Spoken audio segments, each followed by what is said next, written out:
by the offspring because the kids are too stupid to learn from their parents' glaring mistakes. Who knows? All that's been truly documented from time immemorial is that man continues to kill without needing the meat of his quarry. He lies in order to avoid accountability, or, conversely, to seize the reins of accountability to such an extent that the social contract between the government and the governed is his alone to write. He endlessly seeks to enrich himself at the expense of the public weal, and while he's at it, tries all too frequently to turn his personal morality or religion into everyone else's legality or religiosity, no quarter given to the unbelievers of pariahdom.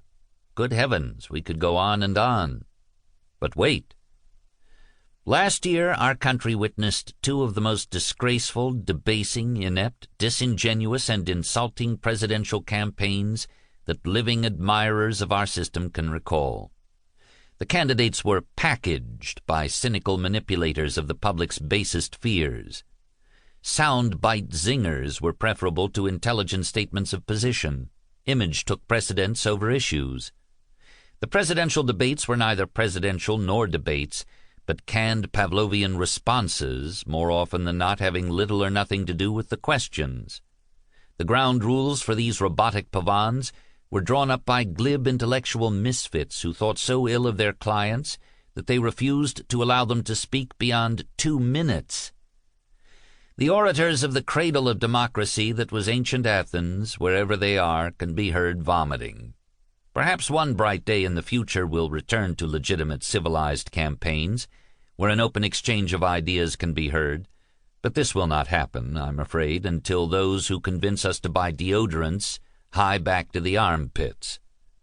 They've worn out their welcome in the election process, for they have committed the 2 cardinal sins of their profession at the same time. They've made their products appear simultaneously both offensive and boring. Of course there's a solution.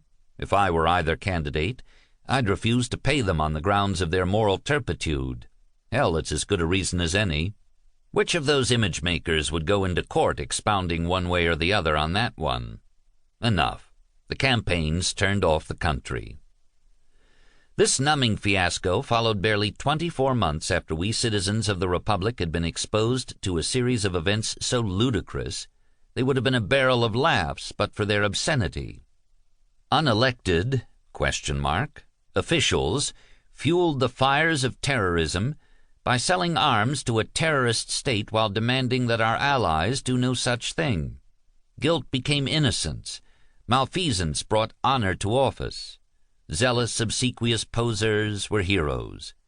To be present was to be absent, and to have creatures soiling the basement was a sign of efficient house management. By comparison, Alice's looking-glass world was a place of incontestable logic. But wait! All right, you're ahead of me. Someone's always trying to louse it up. That great experiment, that wonderful system of ours based on open checks and balances. Mendacity, abuse of power, corruption, police state? Well, certainly not with lasting effect, as long as citizens can voice such speculations and shout their accusations, however extreme. We can be heard. That's our strength, and it's indomitable. So, in a modest way, I'll try to be heard again in that voice from another time, another era, always remembering that I'm fundamentally and merely a storyteller who hopes you enjoy the entertainment, but perhaps will permit me an idea or two. I have not attempted to update the novel or adjust the licenses I took with actual events or geography, for they served the story I was writing. As anyone who has built or remodeled a home will tell you, once you start tinkering, you may as well throw away the schematics.